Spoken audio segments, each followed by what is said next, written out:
मुगल के यहाँ अपनी बेटियां किसने दिया था, किसने शादी किया था उनको? ब्राह्मण हूँ, श्राप दे रहा हूँ, इसके कीड़े ना पड़े तो कहना। एक से जो है ऋषि मुनि थे, क्यों नहीं श्राप दे दिया कि औरंगजेब वहीं भस्म? अखिलेश यादव जी ने सही कहा है, हमेशा से दलित, पिछड़ों, शोषित, वंचितों को कुचलने का काम, दबाने का। जब वो हक अधिकार की बात किए हैं, न्याय की बात की है, सच्चाई और ऐतिहासिक तथ्य को ला करके सच्चाई लाने का, सामने लाने का काम किए, तब कुचल करके और दबाने का काम, करने का काम और उनको कुचलने का काम किया है। आज सामंती ताकतें जो है भारतीय जनता पार्टी के रूप में काम कर रही है, सत्ता में है और सत्ता का दुरुपयोग करके जिस प्रकार से आज गुंडा मवालियों को, हत्यारों को और उपद्रवियों को लाइसेंस दे करके एक दलित सांसद पर हमला कराने का काम, उनके आवास में हमला कराने का पूरा घोर निंदा करते हैं। कौन हमला करवा रहा है इस पे? भारतीय जनता पार्टी के इशारे पर हो रहा है। भारतीय जनता पार्टी की उत्तर प्रदेश सरकार है, देश में सरकार है। भारतीय जनता पार्टी का लॉ एंड ऑर्डर ध्वस्त हो चुका, कानून व्यवस्था ध्वस्त हो चुकी है इस सरकार में, किसी को न्याय नहीं मिल पा रहा है। इसलिए मैं कहना चाहता हूं उत्तर प्रदेश के योगी आदित्यनाथ जी को कि नैतिकता के आधार पर आपको इस्तीफा देना चाहिए, क्योंकि उत्तर प्रदेश आपसे नहीं संभल रहा है। जिस प्रकार से उत्तर प्रदेश में आम जनमानस, नौजवान, किसान, पिछड़ा, हर वर्ग के लोग त्रस्त और परेशान है। जहां दलित सांसद की बात ही नहीं, पिछड़े से लेकर शोषित, वंचित, छात्र, नौजवान, महिलाएं से लेकर हर वर्ग के लोग त्रस्त और परेशान है। ये बड़ा मुद्दा उत्तर प्रदेश का बन चुका है, देश का बड़ा मुद्दा बन चुका है। भारतीय जनता पार्टी के डबल इंजन की सरकार आज पूरी तरह से फेल हो चुकी है, बैकुंठ पे आ चुकी है। मैं कहना चाहता हूं कि निश्चित तौर पर योगी आदित्यनाथ जी को नैतिकता के आधार पर इनको इस्तीफा ही दे देना चाहिए। इस्तीफा बाद में देंगे, लेकिन जब अपमान करेंगे राणा सांगा तो फिर क्या दिक्कत हो गई है? हम बाबा साहब भीमराव अम्बेडकर जी को मानने वाले लोग हैं। हम डॉक्टर लोहिया के समतामूलक समाज और समानता संप्रभुता को मानने वाले लोग हैं। हम इसमें विश्वास करते हैं, सामाजिक न्याय पे विश्वास करने वाले लोग हैं। हम मुद्दे से नहीं हटते हैं। छात्रों के लिए क्या कर रही है भारतीय जनता पार्टी, इसमें बात करें ना। इस पे क्यों नहीं बात कर रही है? नौजवानों के लिए क्या कर रही है भारतीय जनता पार्टी, इसमें बात करें ना। उत्तर प्रदेश बदहाली के रास्ते पर है, नौकरियां नहीं है, रोजगार नहीं है, किसानों आत्महत्याएं कर रहे हैं। इस पे बात कब होगी? आज भारतीय जनता पार्टी ने कोई आम जनता के लिए कोई काम नहीं कर पाई है। जी सुमन जो है, क्या उनको पूरा ज्ञान है? क्या कौन सा इतिहास का पन्ना खोल दिया उन्होंने? बताइए आप हमें। पूरा ज्ञान नहीं है उनको? नहीं, कोई ज्ञान नहीं है। वो तो हलाला वाला मामला है उनका। हाँ, हलाला का चलता है। हमें ये बताइए, राणा सांगा ने अपने सर कटवाए हैं उन लोगों ने, जौहर किया है उनकी नारियों ने, जब जाके इस देश को आजाद कराया है।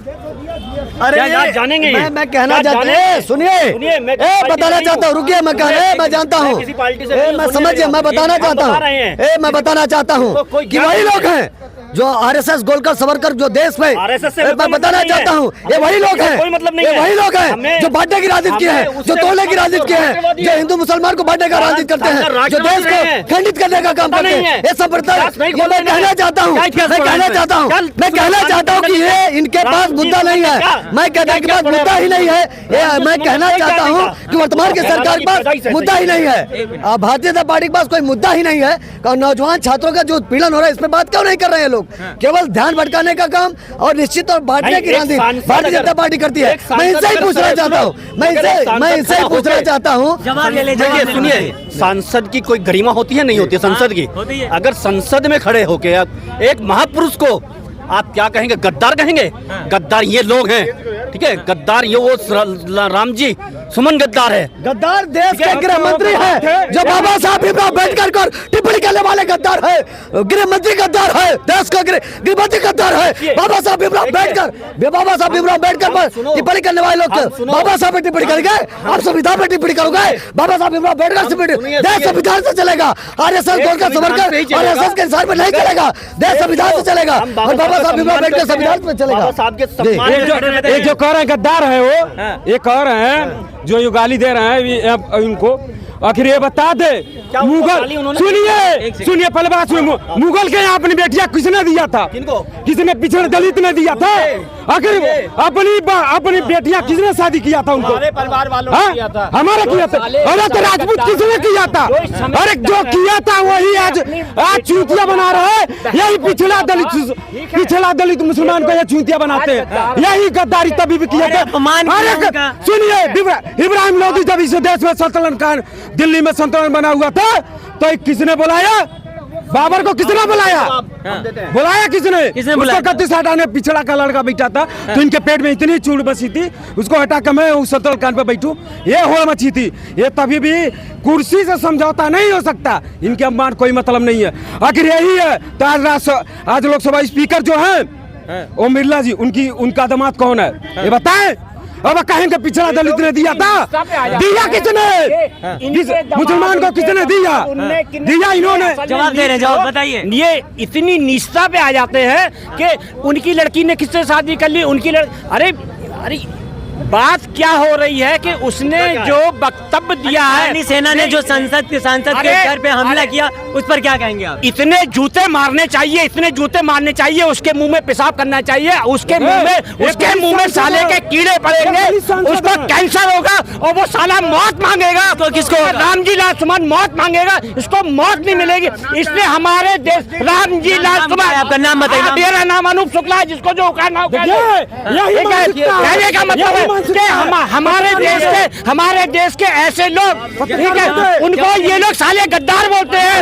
यही इनकी मानसिकता है। ये पिछले दलित और मुसलमान को आगे बढ़ना नहीं देना चाहते।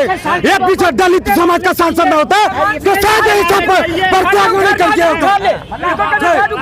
देश के महापुरुषों को गाली बकते हैं, ठीक है, मुंह में कैंसर हो जाएगा, कीड़े पड़ जाएंगे। ब्राह्मण हूँ, श्राप दे रहा हूँ, इसके कीड़े ना पड़े तो कहना। बताइए, आप बताइए, मेरी बात सुनिए। हम बहुत सहारनपुर से आते हैं, हम सहारनपुर से। सहारनपुर में क्या है, हम लोगों ने ही प्रदर्शन चालू करा था। महाराणा वो क्या नाम, सॉरी, राणा सांगा जी को उन्होंने कहा है ना, उन्होंने राणा सांगा जी को कहा है हम बाबा साहब का सम्मान करते हैं, बाबा साहब के संविधान से चलेगा देश। जब संविधान बाबा साहब ने रच दिया है तो संविधान चलना है संविधान से। मगर एक आके रामजी सुमन, आके एक महाराणा प्रताप जो महापुरुष रहे, उनको गाली देने का मतलब क्या है भाई? उसने सुनो, अब बाबर को उन्होंने बात किया है, बाबर को कौन लेके आया? बाबर को दिलशान खान लेके आया है, जो इब्राहिम लोदी जो थे, उनके चचेरा भाई था, वो बाबर को लेके आया था। जबकि इनको अधूरा ज्ञान है, रामजी टंडन, रामजी सुमन को अधूरा ज्ञान है। उन्होंने अखिलेश यादव का लिखा हुआ पर्चा क्या करें बताइए।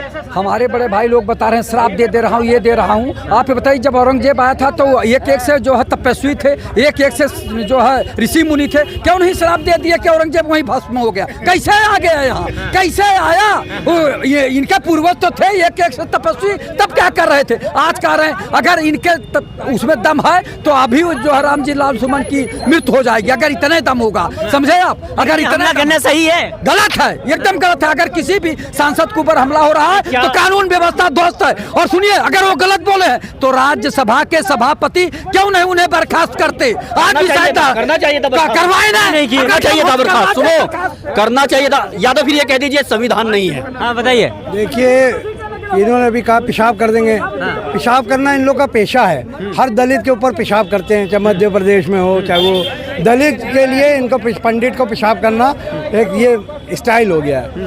और रहा आपका राणा सांगा की बात, ये बोले आक्रांता थे पक्रांता थे। अरे उदयभान सिंह को कौन, संभाजी को कौन मारा था? उदयभान सिंह। और आपका बताइए, जसवंत सिंह, जय सिंह, रघुनाथ औरंगजेब के सेना में सेनापति थे, वही लड़ते थे। और इनके यहाँ पर हैदर अली, क्यों रखा मुसलमान को? हैदर अली और आपका दौलत खान और आपका इब्राहिम, ये सेनापति थे। शिवाजी ठीक है, लेकिन उनकी वो मुद्दे अब क्यों, गड़े मुद्दे क्यों उखाड़े? गड़े मुर्दे उखाड़ रहे ना। अब जब ये गड़े मुर्दे उखाड़ेंगे, आक्रांता कौन थे भाई? हिंदू का उत्थान सबसे ज़्यादा औरंगजेब में हुआ। 20% औरंगजेब राजा हिंदू थे जब औरंगजेब आया, उसके बाद बढ़ के 35% हो गया। तो ये अगर मारना होता तो कैसे बढ़ता? अगर उन्होंने 15 मंदिर तोड़ी है तो 100 मंदिर को दान किया। कामाख्या मंदिर आसाम का है, उसमें जो पांडे जी है उनकी बुक है फरमान औरंगजेब, उसमें पूरा साफ लिखा। पर इतिहास पढ़ते नहीं है, क्यों? क्योंकि 80,000 स्कूल सरकारी 10 साल में बंद कर दिए हैं। बच्चे पढ़ ना पाए, इतिहास पढ़ेंगे नहीं तो जो भी समझाओ व्हाट्सएप ज्ञान दो और मान जाएंगे। अगर ये पढ़ाई करते हैं, राज्यसभा सांसद के घर पर हमला करना क्या सही है? चाहिए। आप कानून का है, कानून के हिसाब से कार्रवाई करें। आप जबान काटने का दे रहे हैं, ये तालिबान नहीं है। अगर तालिबान पर जो तालिबान के शौकीन है वो तालिबान जाएं। हिंदुस्तान है, ये देश संविधान से चलेगा, कटाई पटाई से नहीं चलेगा कि उठा के किसी का जबान काट दो, किसी का कुछ काट दो। देश संविधान से चलता है। आप कानून की कार्रवाई होगी, अगर वो गलत है तो कानून होगा, वरना कुछ नहीं होगा। और जिनको तालिबान पसंद है वो तालिबान जाएं। हिंदुस्तान संविधान से चलेगा, अम्बेडकर के संविधान से चलेगा। दलित को प्रताड़ित करना इनका पेशा है, उनके मुंह में पेशाब करना इनका आदत है। दलित के घोड़ा में IAS को बैठना देना इनका पेशा है।